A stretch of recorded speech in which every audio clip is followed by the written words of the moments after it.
Bene, buonasera a tutti voi che siete arrivati, buonasera a voi che siete arrivati da poco, a voi che siete arrivati da tanto, a noi che non ci vediamo da un'eternità, a noi che non ci vediamo dall'altro ieri. Buonasera, è sempre un piacere essere qui presenti e vorrei iniziare questo culto con un annuncio molto veloce. Tutti i genitori qua presenti, gli adulti, possono farmi così con la manina, ok? Farsi vedere. Esatto, per voi c'è un'attività molto speciale che è il corso di Apocalisse. È stato spostato a questo orario nella sala grande, perciò potete recarvi nella sala grande per il corso dell'Apocalisse gestito da Pastor Sandro. Non so se in live c'è anche il corso dell'Apocalisse, ok? Non c'è, tu che sei da casa guardi noi, dopo verrà caricato, perciò potrai guardare in differita. Salutiamo i nostri genitori, sempre con molta gratitudine, che ci scorrazzano a destra e a sinistra, a nord e a sud, e siamo rimasti solo noi. Giovani, Agamu, buonasera. Di più, buonasera. Ok, bisogna sempre essere carichi per il Signore. Cos'è, vi lancio questa domanda così provocatoria, cos'è per voi la fiducia? Fiducia, cosa significa fidarmi di un'altra persona? Cosa e qual è il valore della fiducia che c'è fra di noi? Non serve che mi rispondiate, mi serve solo che riflettate un attimino nella vostra testa, perché sarà un tema sul quale ribatteremo. L'ultima domanda che vi lascio prima di passare alla lode è: qual è la cosa peggiore contro la fiducia? Qual è il modo per distruggere la fiducia che avete verso un'altra persona? E se volete anche qual è il modo per riguadagnare la fiducia in quella persona? Nella Bibbia si parla abbastanza di fiducia, fede, di mettere il proprio futuro nelle mani di qualcun altro. E vi invito a riflettere su questo. Vi invito inoltre ad alzarvi, che vorrei iniziare con una preghiera per poi passare la parola alla lode. Ti ringraziamo, Padre, per questa serata, ti ringraziamo per questo sabato, ti ringraziamo per questa opportunità che abbiamo di stare insieme ai nostri amici, ai nostri fratelli, e ti chiediamo, Padre, che tu possa accettare la nostra lode, che tu possa accettare quello che noi ti doneremo stasera. Ti prego, Padre, di benedire questo culto, di benedire tutti noi qui presenti, e ti chiediamo, Padre, anche di perdonare i nostri peccati. Tutto questo ti chiediamo in nome di Gesù. Amen. Lodiamo insieme il nostro Signore.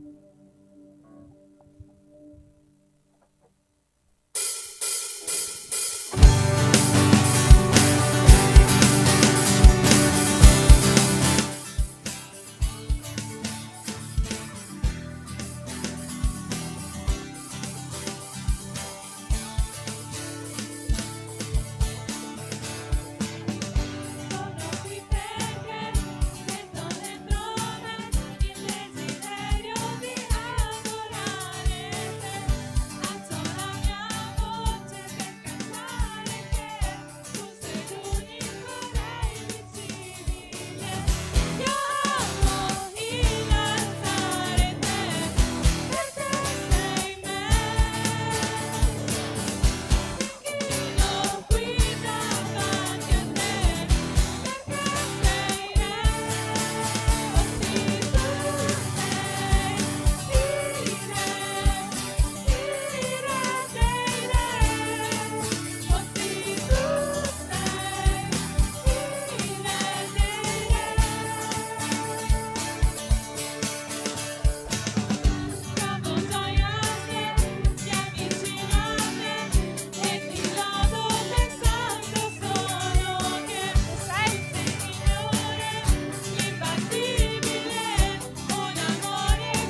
Torniamo a lodare, ad adorare il Signore, colui che ci ha dato una nuova storia e una nuova partenza, no? Colui che è morto per liberarci dal peccato, per darci vita nuova, per darci una nuova storia. Quindi lodiamo Lui che è potente, che è degno di ogni gloria e onore per tutte queste cose che ha fatto verso di noi.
Padre, per averci dato l'opportunità di vivere di nuovo in te, Padre. Ti ringrazio per tutto ciò che hai dovuto passare a causa nostra, tutto ciò che hai scelto di passare per amore verso di noi, Signore. E sicuramente sarà stata una sofferenza atroce per te, è stata una sofferenza atroce per te che io non oso neanche immaginare, Padre, ma l'hai fatto per amore verso di noi, l'hai fatto perché ci ami e per poterci dare libertà in te, Signore, e che noi possiamo davvero sfruttare di questo regalo che tu ci hai dato, che possiamo davvero sfruttare della tua presenza nelle nostre vite, Signore, e non limitarci semplicemente a ricercare il tuo amore in noi, ma ricercare cosa poter cambiare dentro di noi per te, Signore. Che in questo momento noi possiamo esaminare le nostre vite, i nostri caratteri, che tu possa esaminarci, Signore, che il tuo Spirito Santo, Padre, possa dirci cosa manca, cosa ancora dobbiamo cambiare per poter assomigliare sempre di più a te, Signore.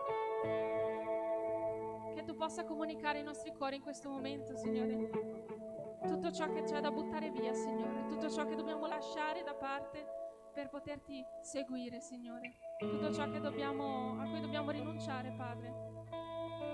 Noi possiamo fare una scelta, delle scelte radicali questa sera, Signore, che possiamo questa sera scegliere davvero di seguire te, scegliere davvero di adorare te, che possiamo scegliere di riflettere sempre di più la tua luce, Signore. E proprio come dice la prossima canzone, Signore, che noi lasciamo tutto per te, per seguire te, Signore, e che la prossima canzone possa essere una verità nelle nostre vite, Signore, che la prossima canzone noi possiamo viverla e non cantarla e basta, che possiamo adorarti attraverso la prossima canzone, che possiamo adorarti dal profondo del nostro cuore, Signore, che possiamo smettere di venire qua aspettando semplicemente di vedere uno show o qualcosa, perché non è questo, noi siamo qua per adorare te, Signore, e che possiamo davvero concentrarci in questo, che possiamo lasciare da parte le preoccupazioni della settimana, che possiamo lasciare da parte tutto ciò che ci sta distraendo dalla tua presenza in questo momento, Signore,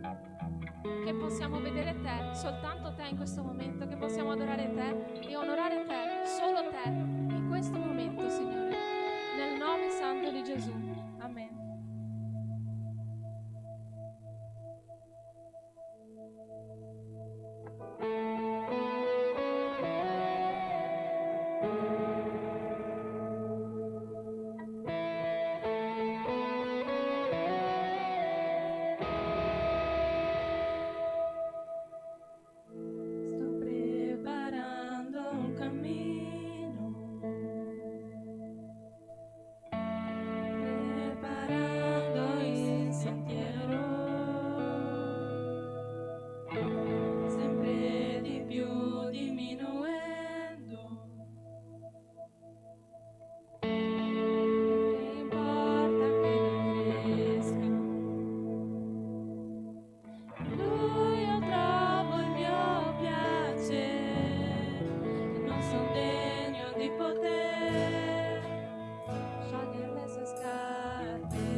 a voler lasciare tutto, lasciare ogni cosa, Signore, per seguire te, Padre. Siamo qui, Signore, alla tua presenza.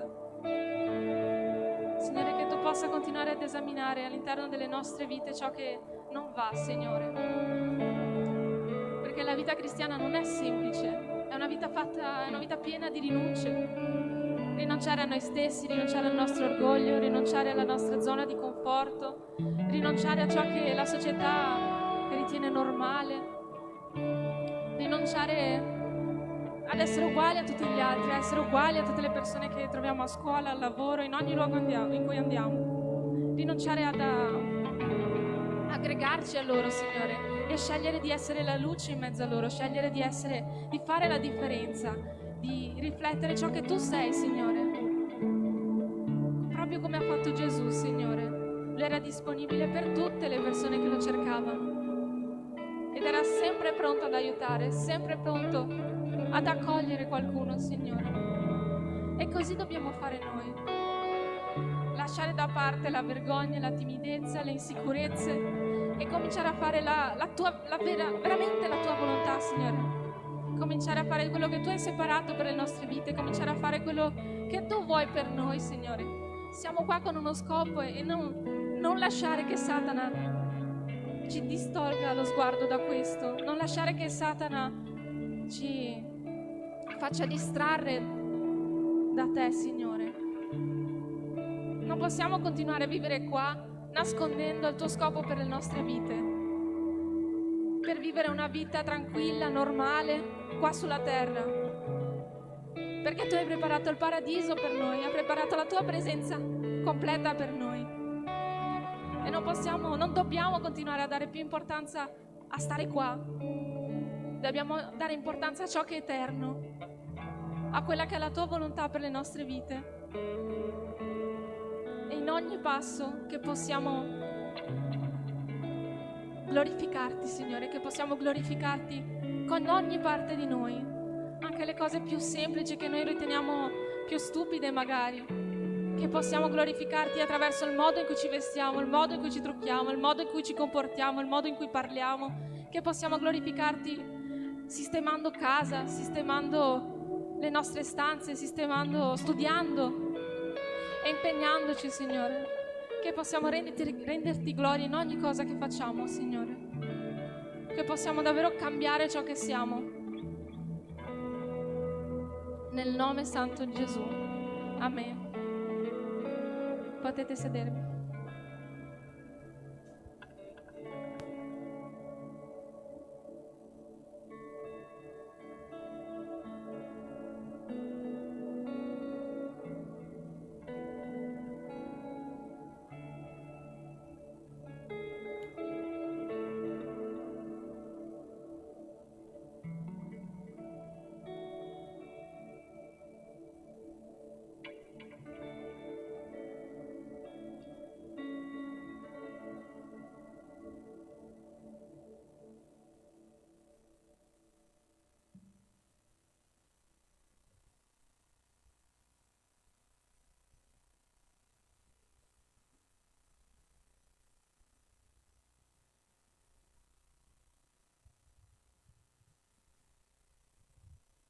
Buonasera.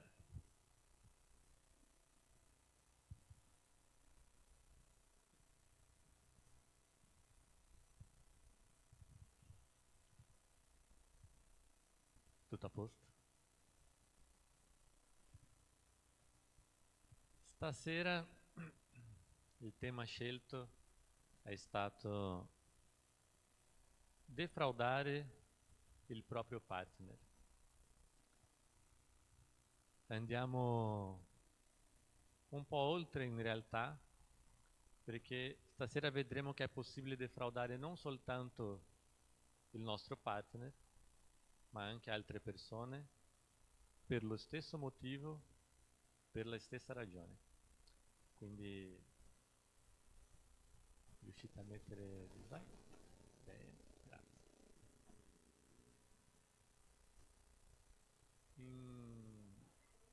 Guardando da un'altra prospettiva, è questa la parola?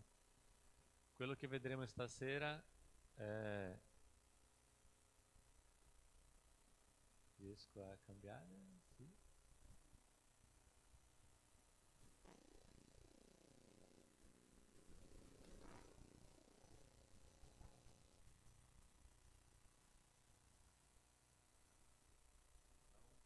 Non funziona. Non funziona.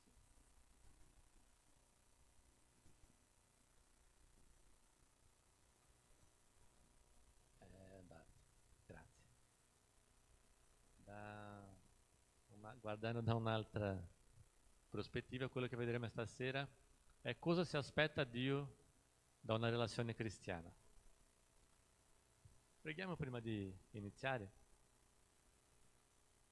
Grazie Signore, perché abbiamo il privilegio di un'altra volta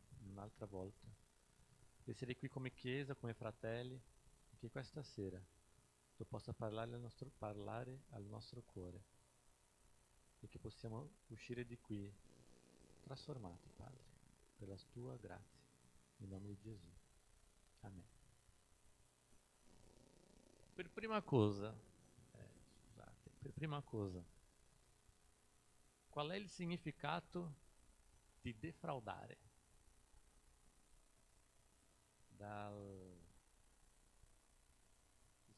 Si è fermato di nuovo?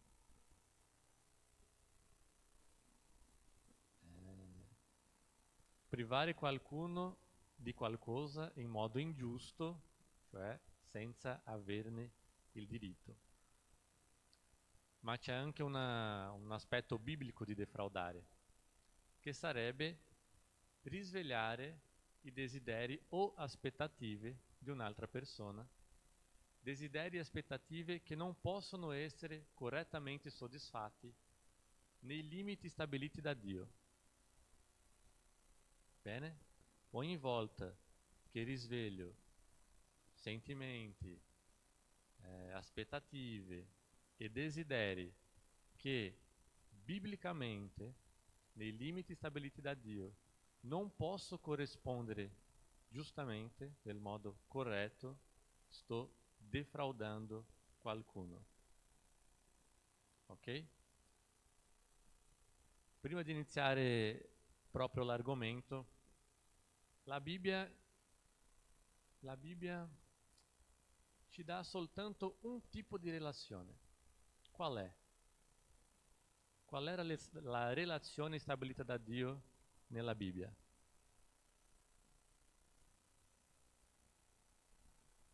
Il matrimonio. Il matrimonio biblico è diviso in due pezzi: il fidanzamento e il proprio matrimonio. Il fidanzamento nella cultura ebraica, si dice in italiano, nella cultura ebraica, era diviso in tre pezzi. Farò in modo veloce perché non è una lezione di storia. Ma c'era il shidduch, che era, in quell'epoca erano i genitori a scegliere con chi i loro figli dovrebbero sposarsi. Quindi, essendo i genitori, devo trovare un modo che l'altra parte sia d'accordo, giusto? Questo periodo di negoziazione, mettiamo così, in cui le famiglie trovavano un accordo, era il shidduch. Poi c'era la ketubah. La ketubah era un contratto. Una volta che questo accordo era trovato tra di loro firmavano un contratto. In questo contratto era stabilito tutti gli obblighi della coppia, tutte le loro responsabilità, quello che lo sposo dovrebbe regalare alla famiglia della sposa, come voleva prendersi cura di lei e tutto quanto. Tutto questo era nella ketubah. Una volta firmato c'era l'erusin o kiddushin, la stessa cosa, due nomi diversi, che era la cerimonia di fidanzamento. Una volta celebrata la cerimonia, firmata la ketubah, loro erano considerati legalmente sposati. Ok? Cosa vuol dire? Avevano tutti gli obblighi di una coppia sposata, nessun beneficio. Tutti gli obblighi, nessun beneficio. Avete capito, giusto? Questo periodo del fidanzamento poteva arrivare di solito a circa un anno, E a cosa serviva il fidanzamento? A cosa serviva questo 1 anno? L'uomo era il responsabile per sistemare la casa dove andavano a vivere, mentre la donna o la famiglia sistemava il matrimonio. Più o meno come funziona adesso, o no, dovrebbe, non lo so. Ma era questa, l'intenzione del fidanzamento era soltanto preparare le cose per il matrimonio. Nessuno si fidanzava se non volesse sposarsi. Un'unica relazione stabilita da Dio nella Bibbia, il matrimonio, che era soltanto diviso in 2 pezzi diversi. Il matrimonio, molto simile al nostro, era composto poi del Nisuin, che era la cerimonia, e poi il Sudà Mitzvah, che era la festa.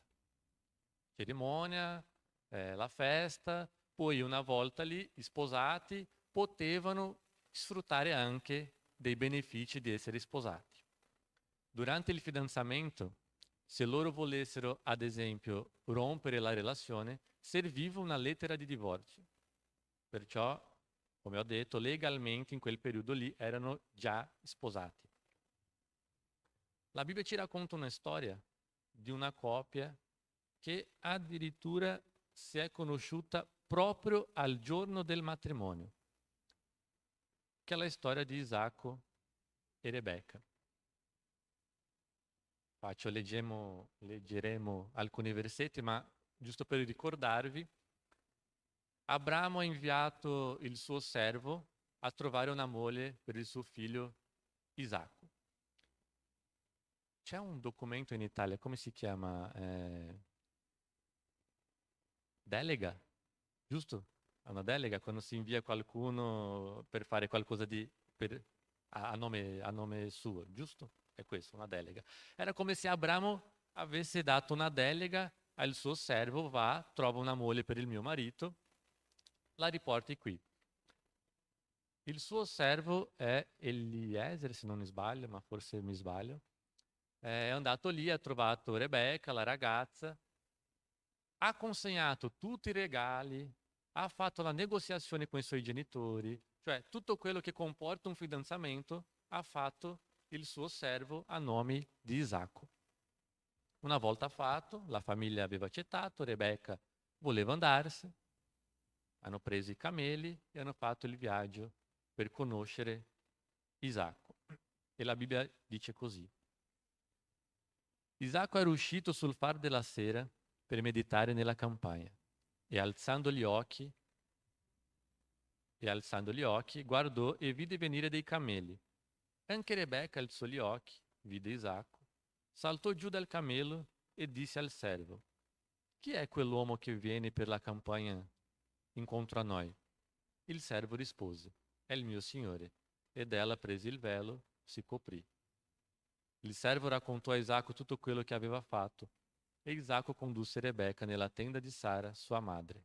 La prese ed ella divenne sua moglie. Ed egli l'amò. Così Isacco fu consolato dopo la morte di sua madre. Sembra un po' quelle scene di dorama coreani. Lui che alza gli occhi e vede la bella ragazza che si avvicina. Lei poi che alza gli occhi, vede il bel ragazzo. Poi la scena si ripete 58 volte con stelline, brilli, tutto quanto. Si sono conosciuti nel giorno del loro matrimonio. E la amò comunque. Credo che anche Rebecca ha amato Isacco. È stato un matrimonio bello. La cosa è andata avanti, questa cultura, così per dire, finché il concetto di fidanzamento moderno è iniziato tra il secolo XIX e il secolo XX più o meno, soprattutto dopo la rivoluzione sessuale, dove le relazioni hanno iniziato ad avere un carattere più sentimentale, nel senso, voglio innamorarmi, devo scegliere io con chi voglio sposarmi, devo trovare la mia anima gemella. E così è iniziato le relazioni occasionali. Per occasionale intendo qualsiasi tipo di relazione che non ha lo scopo di andare al matrimonio. Se inizio una relazione senza volermi sposare con quella persona, è una relazione occasionale. È una relazione che, diciamo così, inizia già sbagliato. Ci si innamora, si inizia una relazione, si vede come va, si rompe questa relazione, si inizia un'altra. E così, se nel fidanzamento biblico gli sposi avevano tutti i diritti, anzi, tutti gli obblighi e nessun beneficio del matrimonio, nel fidanzamento moderno le coppie vogliono avere tutti i benefici e nessun obbligo, nessuna responsabilità. Questi cambiamenti culturali ci portano sempre a dare priorità alla nostra libertà individuale e lasciare la volontà di Dio sempre più lontana. Diamo priorità soprattutto alle nostre passioni. Ah, ma noi ci amiamo, siamo fatti uno per gli altri. Dicono così anche in Italia, sì? Siamo nati uno per gli altri. L'ho appena guardato negli occhi, ho scoperto che era la donna della mia vita. Questo c'è dappertutto. E vi faccio una domanda. Cos'è l'amore? Cos'è l'amore? In una parola, cos'è esattamente l'amore? Bello. Ma ci comportiamo così? Spesso si sente i ragazzi che dicono: ah, ma l'amore non si può, come si dice, non si può controllare.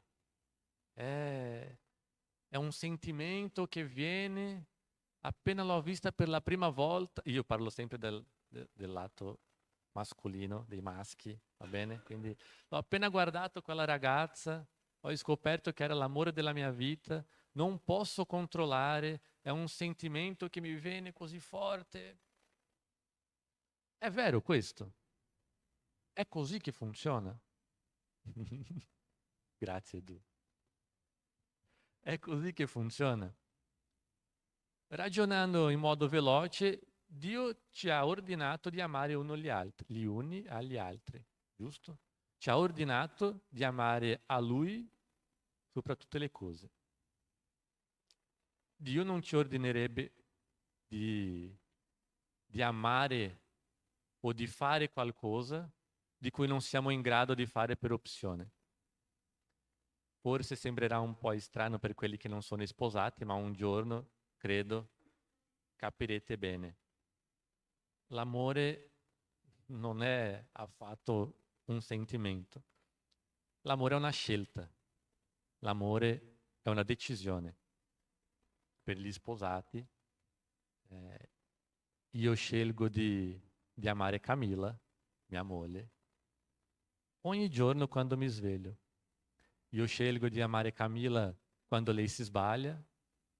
Io scelgo di continuare amando Camilla, quando le cose non vanno bene. È una decisione. E quella storia poi che di solito si sente quando succede, quando capita un divorzio, che è finito l'amore. No, no.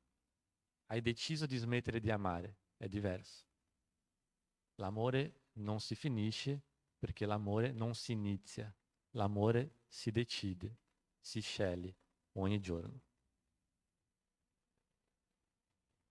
E purtroppo abbiamo dimenticato di questo. Comportiamo come se l'amore fosse una cosa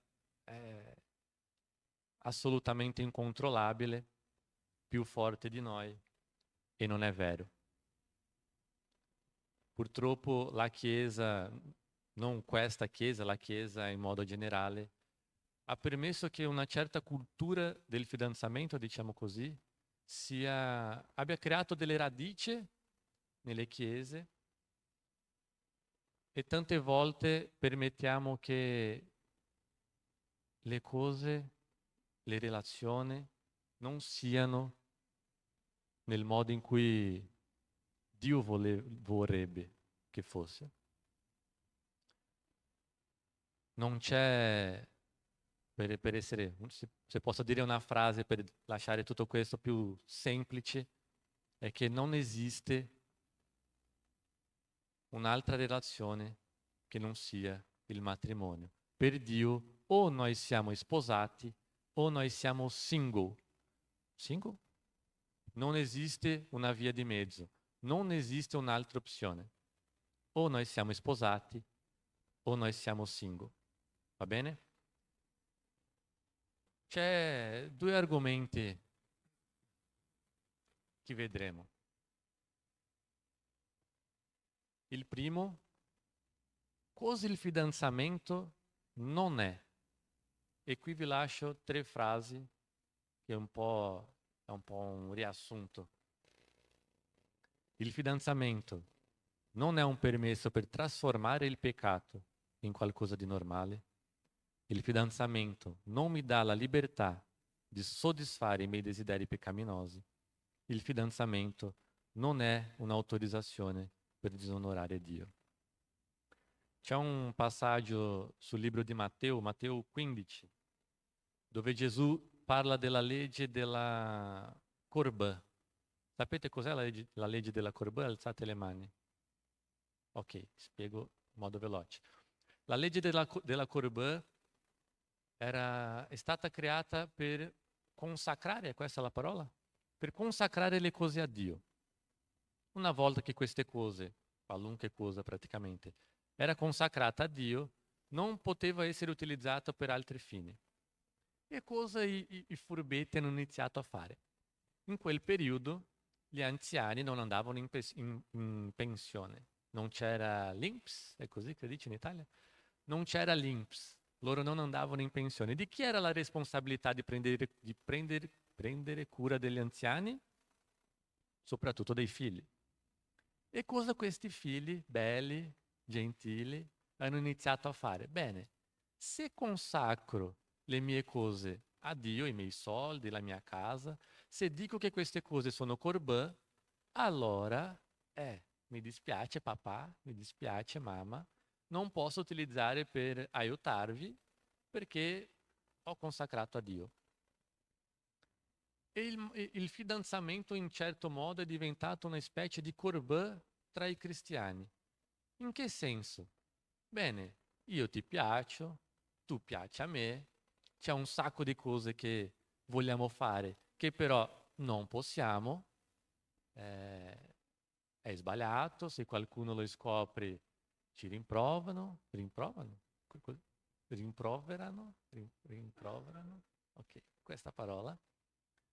Però se diciamo che siamo fidanzati, siamo a posto, possiamo fare tutto o quasi tutto. E la domanda è, chi l'ha detto? Chi l'ha detto che si può fare qualcosa? Se andiamo a guardare quello che ha detto Gesù, Matteo 5, voi avete udito che fu detto, non commettere adulterio, ma io vi dico che chiunque guarda una donna per desiderarla ha già commesso adulterio con lei nel suo cuore. Chi guarda una donna per desiderarla ha già commesso adulterio. Ovviamente non c'è un permesso in caso questa ragazza sia sua fidanzata. Qualunque uomo che guardi una donna per desiderarla ha già commesso adulterio. E la cosa diventa anche peggio, perché c'è un altro versetto che poi, mettendo insieme, vedremo prima il testo di Prima Corinzi. Voi dovete sapere che appartenete a Cristo. E chi prenderebbe ciò che appartiene a Cristo per unirlo a una prostituta? Sapete benissimo che chi si unisce a una prostituta diventa un tutt'uno con lei, poiché, dice Dio, i due diventeranno una sola carne. Ma chi si unisce al Signore diventa spiritualmente un solo essere con Lui. Fuggite l'immoralità. Qualsiasi altro peccato che l'uomo commette resta esterno al suo corpo, ma chi si dà all'immoralità pecca contro se stesso. Mettiamo questi due versi insieme, nel senso, non i due versetti, ma l'insegnamento di questi due versetti, e come potete vedere ho evidenziato due parole. La prima, nel greco la parola porne, significa impegnarsi in un rapporto illicito sia per guadagno sia per lussuria. Va bene? Non serve avere soldi in mezzo per diventare, sia per guadagno sia per lussuria. La seconda parola, quella utilizzata per l'immoralità, è la parola porneia, che è la parola più ampia dell'aspetto dell'immoralità sessuale, che parla di praticamente qualsiasi tipo di rapporto illecito. Allora, se l'immoralità sessuale è qualsiasi relazione sessuale illecita, e Gesù ha detto che basta desiderare per commettere un adulterio, mettendo le cose insieme possiamo affermare che l'immoralità sessuale è ogni tipo di soddisfazione o desiderio che non avvenga nel matrimonio. Ogni tipo di soddisfazione o desiderio che non avvenga nel matrimonio. E Paolo associa tutto questo alla prostituzione. Non è una cosa semplice. Se defraudare è proprio far risvegliare questi desideri negli altri, com'è che se ci comportiamo come tali, c'è un detto italiano simile, no? È come se anda come un'anatra e parla come anatra, è questo, non c'è un detto così? Più o meno? Quando non avete capito cosa volevo dire, no? Se ci comportiamo come tale è perché lo siamo. Più facile. Giusto? Avete capito adesso? Parlo un attimino alle ragazze come uomo. Sapete quei bei vestiti corti, giusti, che a molte piace così tanto utilizzare? Molte volte utilizzati apposta per far risvegliare questi desideri negli uomini.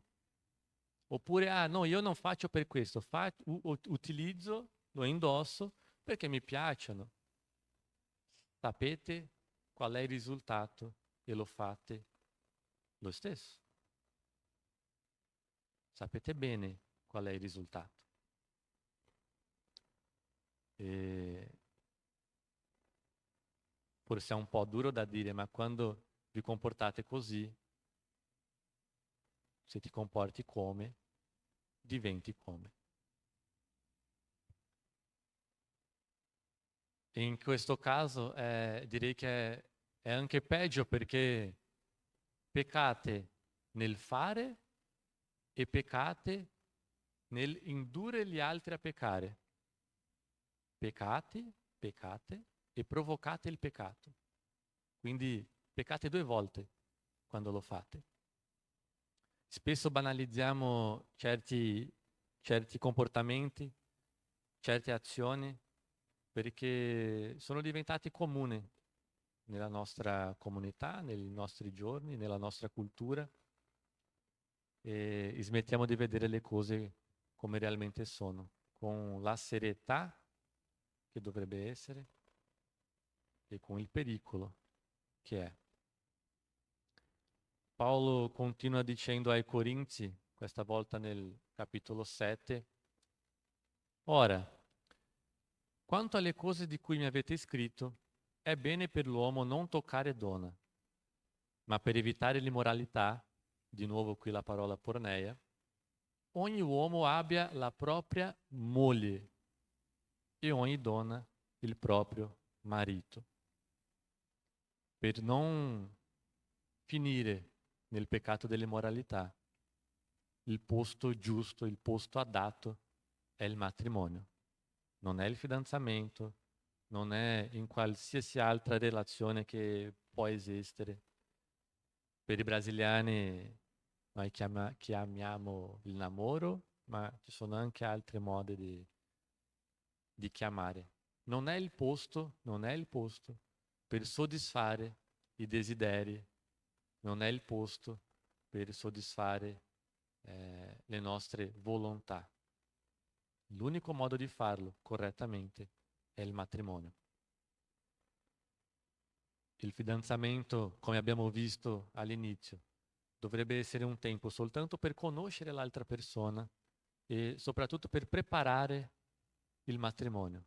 Non è per sfruttare, non è per cogliere dei benefici dell'altra persona. Il secondo punto è come il fidanzamento dovrebbe essere. Abbiamo visto cosa non è il fidanzamento. Adesso vediamo come dovrebbe essere. Ho parlato già un sacco di volte, ma è sempre bene ripetere. L'unico scopo di iniziare una relazione è sposarsi. Non è per divertirsi, non è per fare un test drive. Di solito sentiamo anche nel mondo quando dicono, ma come saprò se mi piacerà se non posso provare prima? È così e basta. Se non vi piace, non ho stabilito io le relazioni. Quindi prima di iniziare una relazione, dobbiamo porci 3 domande. 3 domandine semplici. La prima domanda: intendete sposarvi? Volete iniziare una relazione? Intendete sposarvi? Se la risposta è no, allora siamo a posto. Non iniziate nemmeno. Finito. Non c'è un'altra opzione. Sì, è la ragazza della mia vita, mia anima gemella. Voglio sposarla. Ok, allora andiamo alla seconda domanda. Anche se l'idea di sposarsi è quella di sposarsi fra 2 o 3 anni, non lo so, perché dovete preparare giustamente il matrimonio, o dove andrete a vivere, o insomma, ognuno ha le sue preoccupazioni in questo senso. Ma anche se l'idea è di sposarsi fra 2 o 3 anni, 4, 5 che sia, avete in questo momento, voi due o almeno uno dei due, le condizioni di sostenersi o di mantenersi senza l'aiuto dei vostri genitori?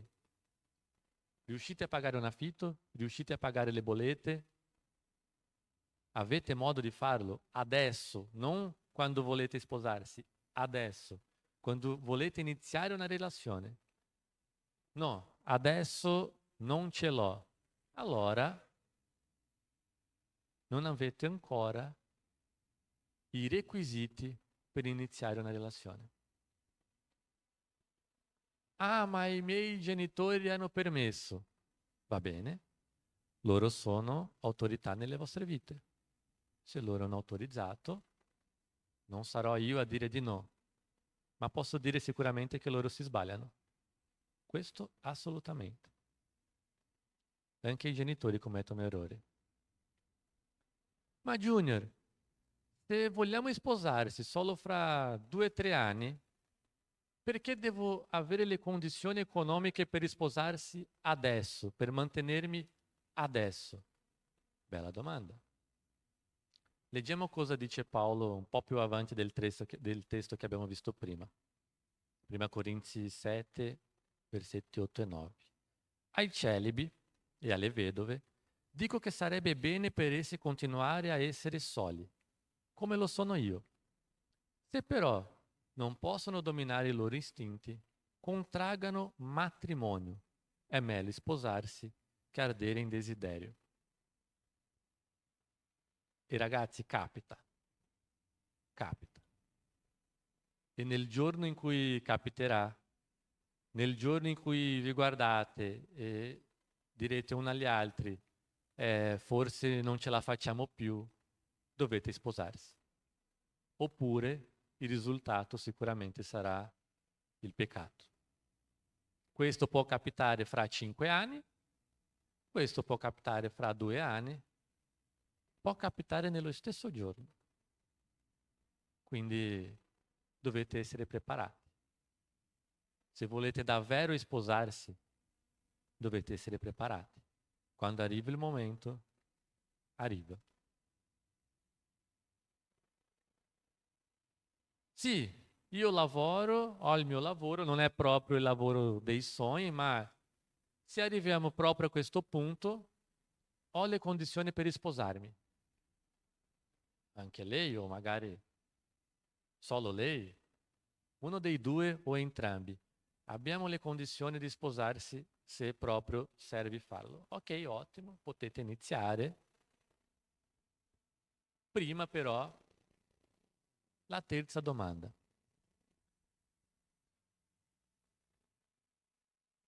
Quale tipo di relazione volete avere?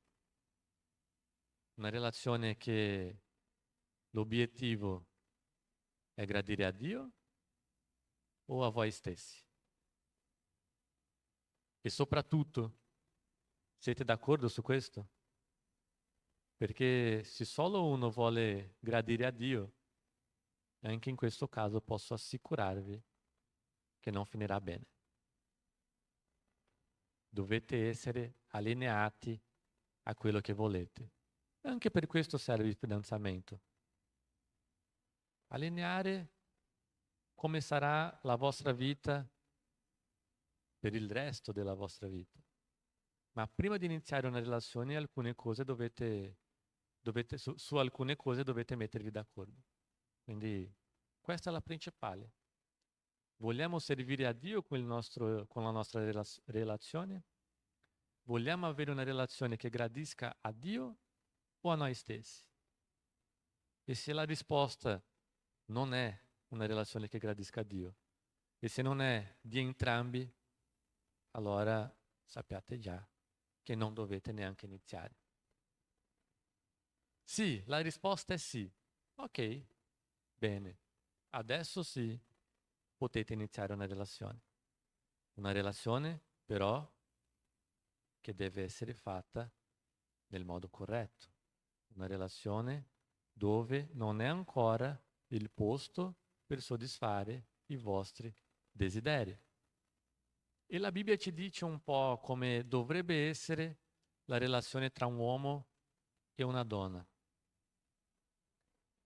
Paolo, quando scrive a Timoteo, dice così: non riprendere con asperezza l'uomo anziano, ma esortalo come un padre, i giovani come fratelli, le donne anziane come madri, le giovani come sorelle, in tutta purezza.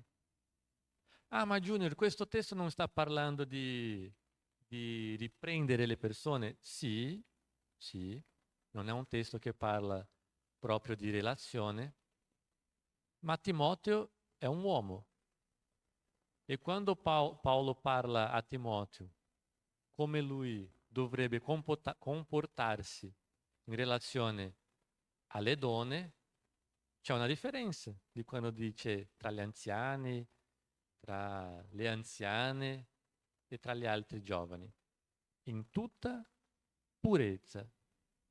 Era così che Timoteo doveva trattare le ragazze della Chiesa.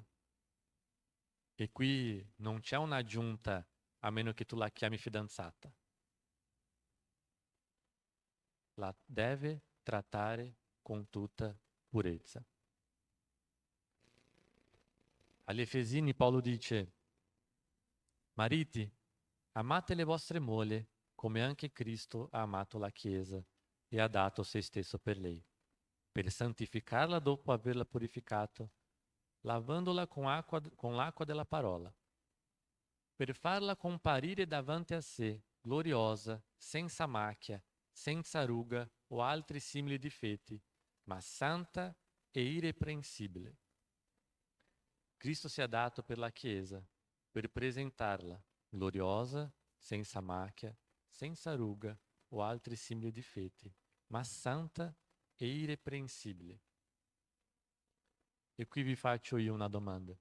Come volete presentarvi ai vostri futuri mariti e alle vostre future spose? Come Cristo vuole presentare la Chiesa? Perché se non è questa, se non è in questo modo, l'alternativa è presentarsi così. Voi dovete sapere che appartenete a Cristo. E chi prenderebbe ciò che appartiene a Cristo per unirlo a una prostituta? Sapete benissimo che chi si unisce a una prostituta diventa un tutt'uno con lei, poiché dice Dio, i due diventeranno una sola carne. Ma chi si unisce al Signore diventa spiritualmente un solo essere con Lui. Fuggite l'immoralità. Qualsiasi altro peccato che l'uomo commette resta esterno al suo corpo, ma chi si dà all'immoralità pecca contro se stesso. E non sapete voi che il vostro corpo è il tempio dello Spirito Santo che è in voi, il quale avete da Dio e che non appartenete a voi stessi? Perché Dio vi ha fatti suoi, riscattandovi a caro prezzo. Rendete quindi gloria a Dio con il vostro corpo. Per finire, ritorno a quelle 3 frasi di prima. Il fidanzamento non è un permesso per trasformare il peccato in qualcosa di normale. Il fidanzamento non mi dà la libertà di soddisfare i miei desideri peccaminosi. E il fidanzamento non è un'autorizzazione per disonorare Dio.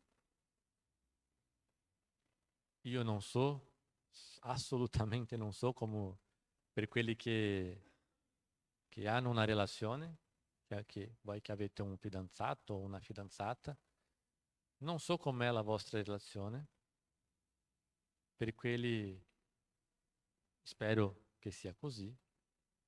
Per quelli che vogliono iniziare una relazione, anche per voi, spero sinceramente che vi comportate così, come abbiamo visto questa sera. Ah, ma io ho già sentito questo una volta. Per fare così è meglio non farlo. Esatto, esatto. Avete ragione. Se non volete fare così, sicuramente è meglio non farlo.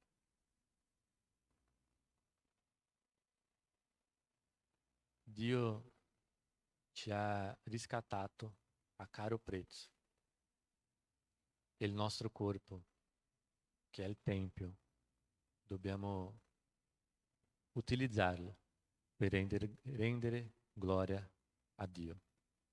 Quello che posso dire è che varrà la pena. Magari ci saranno tante lutte, tante battaglie da affrontare insieme, ma alla fine vale sempre la pena. Amen? Preghiamo. Grazie Signore per la tua parola, Padre. Grazie perché abbiamo un luogo dove cercare delle risposte. Possiamo sapere come dobbiamo comportarsi perché tu ci hai lasciato delle istruzioni che dobbiamo averle nel nostro cuore per servirti, per onorarti, per avere una vita che sia degna, Padre, il minimo che si possa essere del tuo sacrificio. Trasforma il nostro cuore, libertaci magari dei peccati dell'immoralità sessuale. Sappiamo che non sono facili, è un peccato che crea delle radici, è un peccato che distrugge lentamente il nostro cuore, un peccato che all'inizio c'è un sapore buonissimo, ma che alla fine ci porta alla perdizione, Padre. Che tu sia il nostro conduttore a una vita di onore a te, Padre. In nome di Gesù. Amen.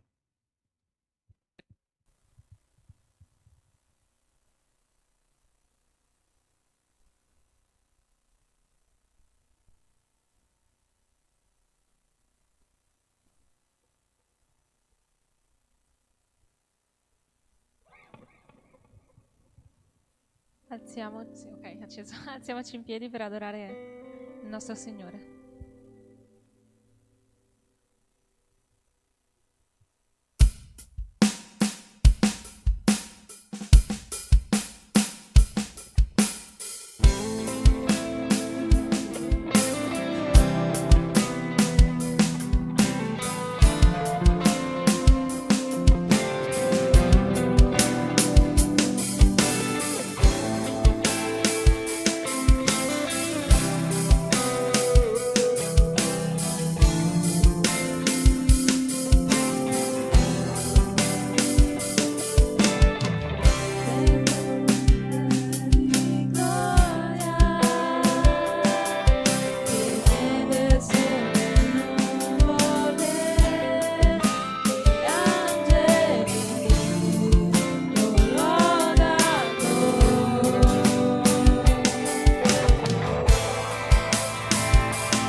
consegnare tutto a Lui, andare ai piedi della sua croce, riconoscere quello che Lui ha fatto per noi nelle nostre vite.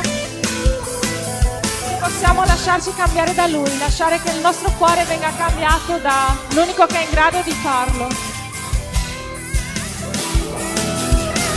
Tu che sai cambiare il cuore, cambiami Signore, cambia il mio dono, fa che la tua volontà sia fatta in me.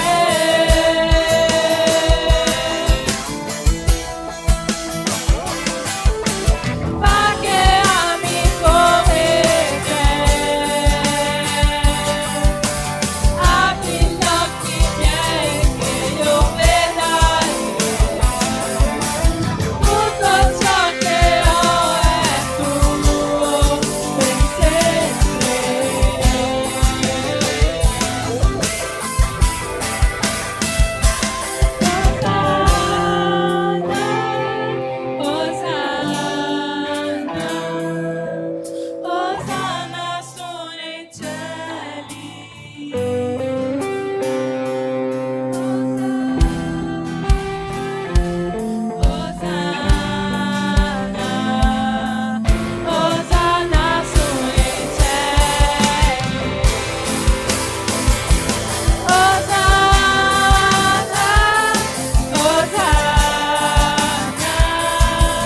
Osanna sui cieli.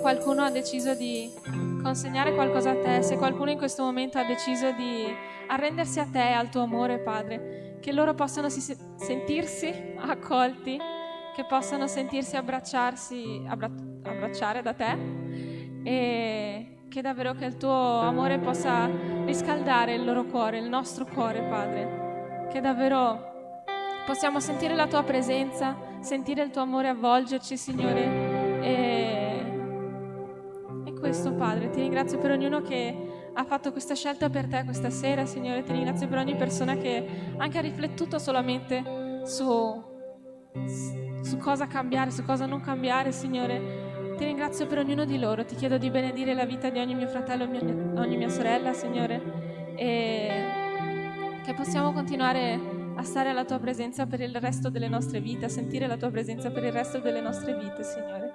Che tu possa anche continuare a cambiare il nostro cuore per il resto delle nostre vite, Signore, che possiamo essere ogni giorno di più sempre più simili a te, Padre. Nel nome santo di Gesù. Amen.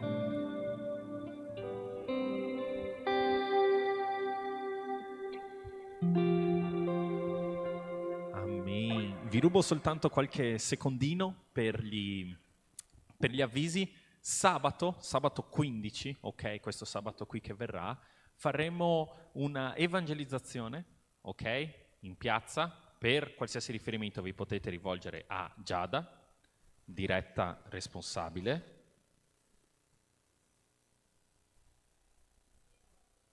Ah, sì.